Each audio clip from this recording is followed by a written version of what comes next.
Mga vendor sa bago nga Talisay City Public Market nagareklamo sa mahina nga benta bangod sa malayo nga lokasyon. Yaring nagaraksada nga balita. Mas komportable kag mas presentable ang sold sang vendors sa sulod sang bago nga Talisay City Public Market.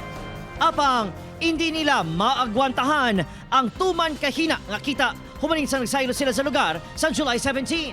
Actually, ang income ko kagapon, whole day ko, ng ano lang, 15 lang kabilog itlog, half tray lang whole day ko na. Dahil layo ganyan dito sa Piak.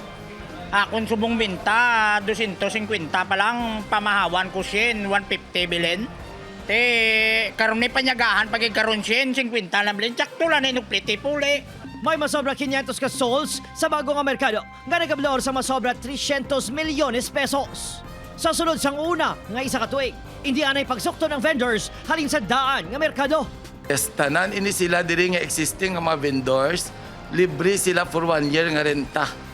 Following year, ang aton existing nga mga original nga vendors, ma-enjoy pagid sila sang 25% lang ang ilabayran. Apang, ang mga bagong vendor kaangay ni Marisa, maumpisa na sa pagbayad sang 5,000 pesos nga arkila kada bulan. Panawagan nila, pahalinon ang nagabaligya sa sidewalk para may kita man sila. Amo na ang problema namon, ang mga nagabalaligya sa kilid sang dalan. Di ang tao hindi di magkagto sa amo, kaya timiara na to mo. Kaya ara sagwa. Bangon masobra tunga sa kilometro pa ang lokasyon sang bagong merkado halin sa city proper, nagpatuman sang libre sakay ang LGU.